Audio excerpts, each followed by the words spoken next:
Hello students, good morning. ચલો, આજે આપણે કરવાના છે introduction to entrepreneurship chapter number 1. બરાબર, તમારો નવો સબ્જેક્ટ આવ્યો છે entrepreneurship and E business. Okay, હવે આ જે સબ્જેક્ટ છે તમને એટલા માટે છે કે મિકેનિકલવાળા જે છે એ બહુ બધી ફિલ્ડમાં પોતાનું સ્ટાર્ટઅપ કરી શકે છે. બરાબર, તમે જે ટેકનિકલ ફિલ્ડમાં છો, બરાબર, એને રિલેટેડ તમે એક સ્મોલ બિઝનેસ છે જે છે એ સ્ટાર્ટ કરી શકો છો. બરાબર, એક નાની શોપ પણ સ્ટાર્ટ કરી શકો છો. તો એટલા માટે તમને આ સબ્જેક્ટ જે છે અહીંયા પ્રોવાઈડ કરવામાં આવેલો છે. ઓકે, તો એન્ટરપ્રેન્યોરશિપ એટલે શું કે એન્ટરપ્રેન્યોરશિપ એટલે ઉદ્યોગ સાહસિકતા, જેને આપણે ગુજરાતીમાં કહીએ.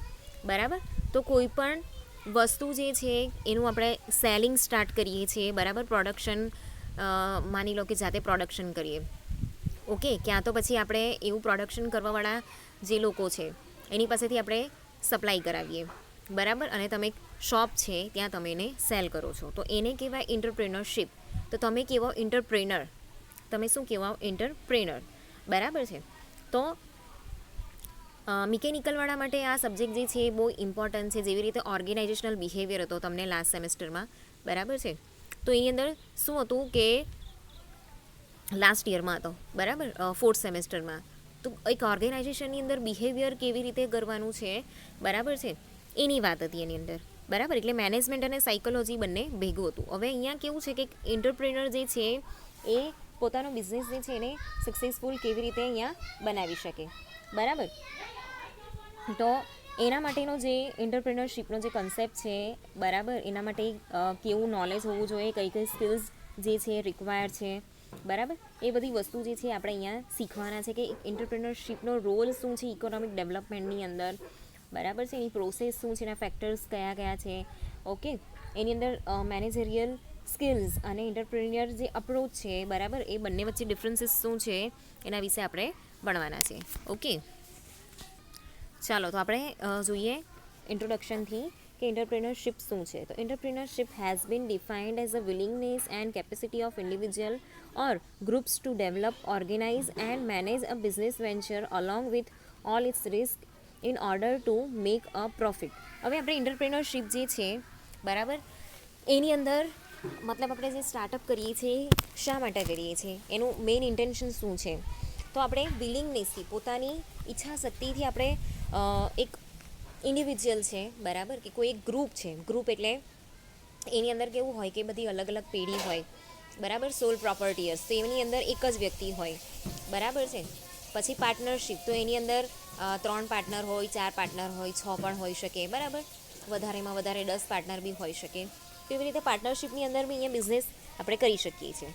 બરાબર, તો એક ઇન્ડિવિજ્યુઅલ અને જે ગ્રુપ છે એ પોતાની કેપેસિટી અને વિલિંગનેસના હિસાબે અહીંયા કોઈ બિઝનેસ છે એને એ સ્ટાર્ટ કરે છે, એને ડેવલપ કરે છે, એને મેનેજ કરે છે, એને ઓર્ગેનાઇઝ કરે છે. બરાબર છે, પોતાના બિઝનેસ વેન્ચરને. તો એને આપણે કહીશું એન્ટરપ્રેન્યોરશિપ.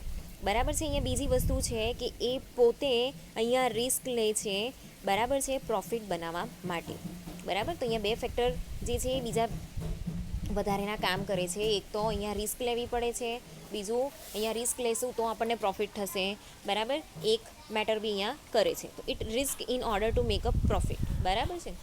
તો એક ઇન્ડિવિજ્યુઅલ કે જે ગ્રુપ છે, બરાબર છે, એ પોતાનું વેન્ચર જે સ્ટાર્ટ કરે છે, બરાબર, તો એ વ્યક્તિને કે એ જે ગ્રુપ છે એને કહેવાય છે એન્ટરપ્રેનર. શું કહેવાશે? એન્ટરપ્રેનર. હવે એન્ટરપ્રેનર છે, બરાબર છે, એ ઇકોનોમિક ડેવલપમેન્ટની અંદર બહુ એક વાઇટલ રોલ જે છે એ પ્લે કરે છે. બરાબર, કેમ કે દેશની પરિસ્થિતિ અને વસ્તી પ્રમાણે આપણે જોવા જઈએ ને તો આપણે એટલી બધી જોબ પણ જનરેટ નહીં કરી શકીએ કે બધાને જોબ આપણે આપી શકીએ. બરાબર, દેશની અંદર બહુ બધી જગ્યા પર ઇન્ડસ્ટ્રી છે. બરાબર, હવે ગુજરાત જે છે એની અંદર દરિયા કિનારો ખાસો એવો છે, તો આપણે પોર્ટ રિલેટેડ જેટલી બી ઇન્ડસ્ટ્રી છે આપણે ખોલી શકીએ. બરાબર, એગ્રીકલ્ચર સારું છે. એટલે જેવા જેવા પ્રદેશ છે એ પ્રમાણે અલગ અલગ ઉદ્યોગો છે એનો વિકાસ થયો છે. ગુજરાત પણ ઉદ્યોગોના લીધે જ આગળ આવ્યું છે. બરાબર, એવી રીતે સાઉથ ઇન્ડિયા, તો ત્યાં વરસાદ બહુ પડે. બરાબર છે, તો ત્યાં ખેતીવાડી આપણે સારી કરી શકીએ. ઓકે, તો એને રિલેટેડ જે ફેક્ટરીઝ છે એ ફેક્ટરીઝ આપણે કાઢી શકીએ. માની લો કે નારિયેલ ત્યાં બહુ ઉગે છે, બરાબર, તરોપા, તો એના માટે આપણે નારિયેલ તેલ કાઢતી એક નાની ફેક્ટરી લગાવી શકીએ. એવી રીતે અલગ અલગ બધા તેલ આવે છે, બરાબર. પછી બીજી એવી બહુ બધી ઇન્ડસ્ટ્રી છે કેમિકલ રિલેટેડ, બરાબર, જે દરિયા કિનારા પર ચાલે એમ છે. તો આપણે ત્યાં બી એવી રીતે દરિયા કિનારા પર ચાલતી વાપીથી લઈને વલસાડ સુધી, ઇવન સુરતમાં બી કેમિકલ રિલેટેડ, મેટલ રિલેટેડ બહુ બધી ફેક્ટરીઝ આપણે ત્યાં છે, બરાબર. તો એમાં કેવું છે કે અમુક લિમિટેશન્સ પણ આપણી પાસે આવી જાય. હવે આપણે ઉપરના ભાગે જઈએ, ઉત્તર ભાગમાં, બરાબર. તો ઉત્તર પ્રદેશ છે ત્યાં સુધી, આપણે દિલ્હી છે ત્યાં સુધી, પંજાબ છે, હરિયાણા છે ત્યાં સુધી ખેતીવાડી કે ઉદ્યોગ જે છે એ પોસિબલ હોઈ શકે, બરાબર. હવે એમાં કેવું હોય કે ઇન્ડસ્ટ્રી માટે પાણી વધારે જોઈએ, તો નદી હોવી જોઈએ, દરિયા કિનારો હોવો જોઈએ, બરાબર. તો એમાં કેવું છે કે આપણે જેમ જેમ ઉપર જઈએ ને કાશ્મીર, તો ત્યાં પહાડી પ્રદેશ છે, બરાબર. આ બાજુ હિમાચલ પ્રદેશ છે, પછી શિલોંગ છે, બરાબર, જે 7 સિસ્ટર્સ એવું કહેવાય છે, બરાબર. તો જે 7 રાજ્યો છે, સિક્કિમ છે, મણિપાલ છે, બરાબર, એવી બધી જે જગ્યા છે એ પહાડી પ્રદેશમાં આવેલી છે. તો ત્યાં કેવું છે કે આપણે ઇન્ડસ્ટ્રી જે છે એને બહુ સ્થાપી નહીં શકીએ, બરાબર. અમુક નાના લેવલનું કારખાનું છે તો એ નાની જમીનની અંદર આપણે સ્થાપી શકીએ, પણ મોટી ઇન્ડસ્ટ્રી જે છે એ આપણે ત્યાં ડેવલપ નહીં કરી શકીએ, બરાબર છે. તો એવી જગ્યા પર શું થાય કે પશુપાલન છે, પછી ડેરી ઉદ્યોગ છે, બરાબર છે, પછી ફાર્મિંગ છે એ કરી શકીએ. ચા ઉગે, તમને બધાને ખબર છે કે ઇન્ડિયાની ચા જે છે આખા વર્લ્ડમાં બહુ ફેમસ છે, બરાબર છે. મોટે ભાગે આખા વર્લ્ડમાં જે ચા જાય છે ઇન્ડિયામાંથી જાય છે, બરાબર. તો ચા છે, અમુક પ્રકારના ફ્રૂટ્સ છે, બરાબર છે, એની ખેતીવાડી ત્યાં થાય છે. ઠંડો પ્રદેશ છે, એક તો ઊંચાઈવાળો પ્રદેશ છે, પહાડી પ્રદેશ છે, તો ત્યાં ખેતીવાડી છે, પશુપાલન છે, બરાબર છે. પછી જે પેલા પક્ષીનો ઉછેર થતો હોય મરઘા બટકાનો, બરાબર છે, પોલ્ટ્રી ફાર્મ્સ, એ બધાનો ઉછેર આપણે ત્યાં કરી શકીએ, બરાબર. તો એવું જે ગૃહ ઉદ્યોગ ટાઈપનું જે બિઝનેસ છે તે આપણે સ્ટાર્ટ કરી શકીએ, બરાબર. પછી તમને લોકોને મોમોઝ ખબર હશે, બરાબર, નેપાળી આઈટમ છે, ઓકે, પણ આપણા ઇન્ડિયામાં પણ એટલી જ બને છે. અને એ જે સિક્કિમ છે, મણિપાલ છે, બરાબર, હિમાચલ પ્રદેશ છે, એવા જે પ્રદેશ છે ત્યાંના લોકો પણ એને બનાવે છે. તો એમાં એને બાફવા માટે છે ને એક સ્પેશિયલ કુકર આવે, વાસણમાંથી, એટલે વાંસના લાકડામાંથી એ વાસણ બનાવવામાં આવે, બરાબર.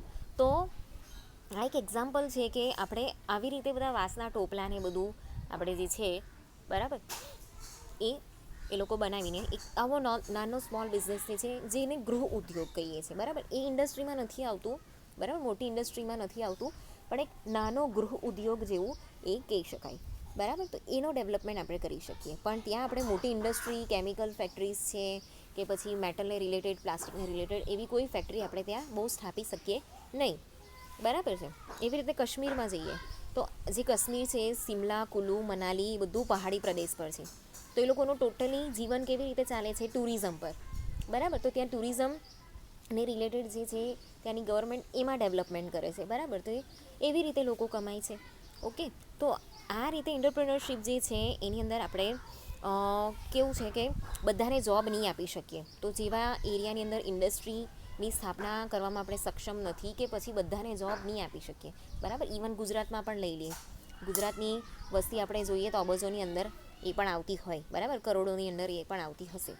તો એની અંદર એટલી બી ઇન્ડસ્ટ્રી નથી કે આટલી બધી વસ્તીને આપણે જોબ આપી શકીએ. તો જ્યારે આવી પરિસ્થિતિ ઊભી થાય છે ત્યારે આપણે શું કરી શકીએ કે જે એન્ટરપ્રેન્યોરશિપ છે એને આપણે મોટિવેટ કરીને એક વ્યક્તિ છે જે જોબલેસ વ્યક્તિ છે, બરાબર, એ સ્ટાર્ટઅપ કરે તો એ પણ પૈસા કમાય, બરાબર છે. અને એની સાથે શું થાય છે કે જે પણ નાના સ્મોલ સ્કેલનું બિઝનેસ સ્ટાર્ટ કરે છે, બરાબર છે, તો એના માટે શું કરી શકે છે કે બીજી જોબ જે છે એ જનરેટ કરી શકે છે. તો આ રીતે એ ઇકોનોમિક ડેવલપમેન્ટની અંદર પોતાનો જે પાર્ટ છે, પોતાનો જે રોલ છે એ આ રીતે પ્લે કરે છે, બરાબર છે. હવે અહીંયા કેવું છે કે ટેકનોલોજીકલ ઇનોવેશન્સ છે, બરાબર છે, એના લીધે એ નવી નવી જોબ જે છે એ જનરેટ કરી શકે છે, બરાબર. હવે જે નેશનલ ડેવલપમેન્ટ છે, બરાબર, તો નેશનલ ડેવલપમેન્ટની અંદર પણ એ એટલું જ ઇમ્પોર્ટન્ટ છે કે જે વ્યક્તિને આપણે શું કરી શકીએ છીએ કે જોબ નહીં મળી શકે એવી વ્યક્તિ અહીંયા એન્ટરપ્રિનરશિપ જે છે સ્ટાર્ટ કરે એનામાં એવી એબિલિટી હોય, બરાબર છે. તો એના માટે અહીંયા શું પ્રોવાઈડ કરવામાં આવે છે, એ લોકોને એ ટાઈપનું એજ્યુકેશન જે છે એ પ્રોવાઈડ કરવામાં આવે છે, બરાબર છે. તો એક સોશિયલ વેલફેર માટે પણ એ વસ્તુ અહીંયા બહુ ઇમ્પોર્ટન્ટ છે. ઓકે, એના પછી છે entrepreneurs help build communities and lead national development. Entrepreneurs are responsible for creating job opportunity, conducting business locally. એ કેવું છે કે એન્ટરપ્રિનર આપણે ત્યાં છે ને બધી જગ્યા પર મોટી ઇન્ડસ્ટ્રી આપણે નહીં સ્થાપી શકીએ, બરાબર. તો નાના નાના કારખાના સ્થાપીને બી આપણે એ કારખાનાની અંદર 50 માણસને કે 20 માણસને જોબ આપી શકતા હોઈએ, ને એવા બહુ બધા કારખાના અલગ અલગ વ્યક્તિ સ્થાપે છે. એ લોકોમાં એબિલિટી છે, બરાબર. કોઈ 50ને આપે, કોઈ 100ને આપે, કોઈ 20ને આપે, બરાબર છે. તો એક કેવું છે કે બિઝનેસ કમ્યુનિટી જે છે અહીંયા ડેવલપ કરી શકે છે, જેનાથી નેશનલ ડેવલપમેન્ટ બી થાય છે, બરાબર. અને એના લીધે શું થાય છે કે જોબ ઓપોર્ચ્યુનિટી છે એને જનરેટ કરે છે, બિઝનેસ છે એને લોકલ લેવલની અંદર એ શું કરે છે, ડેવલપ કરી શકે છે, બરાબર, એને હેન્ડલ કરી શકે છે. તો આવી રીતે કેવું છે કે એ પોતાની સોશિયલ લાઈફ જે છે, એની આજુબાજુની જે સોશિયલ લાઈફ છે, સોશિયલ વેલફેર છે, એને સોશિયલ વેલફેર જે છે એ પ્રોવાઈડ કરે છે, એને સોશિયલ લાઈફને ડેવલપ કરે છે, બરાબર. બીજી વસ્તુ જે અહીંયા છે ગ્લોબલ ડેવલપમેન્ટ. તો જ્યારે global development is entering a phase where entrepreneurship will increasingly play a more important role. There are at least 3 reasons for this is particular to certain type of countries. બરાબર. હવે આ reasons કયા કયા છે? તો entrepreneurship જે છે global level પર એનું ડેવલપમેન્ટ થાય છે, બરાબર. આખા દુનિયાની અંદર એનું ડેવલપમેન્ટ થાય છે. તો એમાં ફર્સ્ટ ડેવલપમેન્ટ શું છે? તો first in the developed economies, એ પોતાની કન્ટ્રીની જે ઇકોનોમી છે, બરાબર, એને ડેવલપ કરે છે. તો એવી રીતે બધા દેશની જે ઇકોનોમીઝ છે એને અહીંયા એ લોકો ડેવલપ કરે છે. તો characterise by reliance on big business and mass production has given way to so called entrepreneurial economy, બરાબર. તો જે રિલાયન્સ છે, ઓકે, તો એ લોકોનું બહુ મોટું બિઝનેસ છે, એ લોકો માસ પ્રોડક્શન કરે છે, બરાબર. તો જેના લીધે શું થાય છે કે લોકો નાના નાના જે કારખાનાવાળા છે ને એની પાસે પ્રોડક્શન કરાવે અને પછી પોતાને ત્યાં એ શું કરે છે, એનું મતલબ એને કમ્બાઈન કરે છે, બરાબર. હવે એ લોકો ગાડી બનાવે છે, માની લો, બરાબર, ટાટાવાળાનો નેનોનો પ્રોજેક્ટ હતો. તો એના માટે એ લોકો શું કરશે, પોતાને ત્યાં જ નહીં બનાવશે, પણ જે આ નાના નાના એન્ટરપ્રિનર છે એ લોકો પાસેથી એ લોકો બધી વસ્તુ ખરીદશે અને પછી અહીંયા કમ્બાઈન કરશે, બરાબર. તો એવી રીતે અહીંયા શું થાય છે કે એક વસ્તુ જે છે એ એન્ટરપ્રિનરશિપને એ લોકો ડેવલપ કરવા માટે હેલ્પફુલ બને છે, બરાબર છે. તો અહીંયા કેવું છે કે જે ગુડ્સ અને સર્વિસીસ છે, બરાબર છે, તો એક નાના નાના જે સ્મોલર ફર્મ્સ છે એ લોકો પાસેથી આપણે લઈને અહીંયા એક નવી વસ્તુ જે છે એ ક્રિએટ કરી શકીએ છીએ. હવે અહીંયા બીજી વસ્તુ છે કે in the developing countries such as India and China impressive growth has been driven by entrepreneur revolution, બરાબર. એન્ટરપ્રિન્યોરશિપના લીધે જ આપણું ડેવલપમેન્ટ જે છે એ આટલું જોર પર ચાલે છે, બરાબર. પહેલાં કેવું હતું કે આપણે ગૃહ ઉદ્યોગ જેવું ચલાવતા હતા, ખેતીવાડી પર નિર્ભર હતા, પણ ધીમે ધીમે કરીને ઇન્ડસ્ટ્રી જે છે એની સ્થાપના કરવામાં આવી, બરાબર છે, એનો વધારો કરવામાં આવ્યો. પછી જે મોટી મોટી ઇન્ડસ્ટ્રી છે એમાં બહુ બધું મતલબ પોસિબલ નહીં હતું, તો એને નાના નાના ભાગમાં ડિવાઈડ કરી દીધું, બરાબર છે. બધાને આ જે એન્ટરપ્રિન્યોરશિપ છે ને એને ડેવલપ કરવા માટે બી આપણને સબસિડી મળે છે, લોન મળે છે ઓછા ઇન્ટરેસ્ટ પર, બરાબર છે. તો એના લીધે શું થયું કે બધાએ ધીમે ધીમે કરીને એન્ટરપ્રિન્યોરશિપ જે છે કે નાનો નાનો સ્મોલ બિઝનેસ છે સ્ટાર્ટ કરીને અલ્ટિમેટલી કોને હેલ્પફુલ બને છે? પોતાની દેશની કન્ટ્રીને, પોતાના દેશને, ઇકોનોમીને. તો અહીંયા જે કન્ટ્રીનો જે ગ્રોથ છે, બરાબર છે, તો અહીંયા એની અંદર બીજી કઈ વસ્તુનો એ યુઝ કરવો જોઈએ? તો એના જેટલા બી રિસોર્સિસ છે એની પાસે એનો યુઝ કરવો જોઈએ. પોતાનું જે નોલેજ છે, જે ટેકનિકલ નોલેજ છે, બરાબર, માર્કેટ રિલેટેડ જે નોલેજ છે, ઓકે, એનો યુઝ કરવો જોઈએ. પછી જે માર્કેટ છે, માર્કેટનો સારો એવો અહીંયા આપણે યુઝ કરી શકીએ છીએ, બરાબર. અહીંયા થર્ડ વસ્તુ છે કે finally in the list develop countries, જે ઓછી ડેવલપ કન્ટ્રી છે એ where aid dependency is high, donors have been shifting the emphasis in development cooperation towards private sector development. In many of these countries, including resource poor developing countries such as India, population consists of many young people who see little prospects of gaining employment with decent wages. તો અહીંયા કેવું છે કે જે મોટી મોટી ઇન્ડસ્ટ્રીવાળા છે ને એ લોકો શું કરશે કે જે નાની નાની ઇન્ડસ્ટ્રી છે બરાબર, કે પછી જે પ્રાઇવેટ સેક્ટર છે એના ડેવલપમેન્ટ માટે એ લોકો શું કરશે, નાની નાની વસ્તુ જે છે ડોનેટ કરશે બરાબર, એ લોકોની સાથે કોઓપરેશન કરશે. એના લીધે શું થશે કે જે જગ્યા પર રિસોર્સ નથી બરાબર, કે જે ડેવલપિંગ કન્ટ્રી છે બરાબર છે, તો એવી જગ્યાએ એ લોકો આવી રીતે પોતાનું કોન્ટ્રીબ્યુશન આપીને એ લોકોને હેલ્પફુલ બનશે બરાબર, જેથી કરીને શું થાય કે જે યંગ જનરેશન છે એને જોબ મળી શકે બરાબર છે, પોતાનું એન્ટરપ્રિન્યોરશિપ જે છે એ સ્ટાર્ટ કરી શકે. તો આવી રીતે જે યુથ એન્ટરપ્રિન્યોરશિપ છે એને અહીંયા પ્રમોટ કરવા માટે બહુ બધા પોલિસી છે અહીંયા બરાબર, બહુ બધી યોજનાઓ જે છે એ બનાવવામાં આવેલી છે. ઓકે, તો આ રીતે જે એન્ટરપ્રિન્યોરશિપ જે છે એને તમે આરામથી જે છે ડેવલપ કરી શકો છો.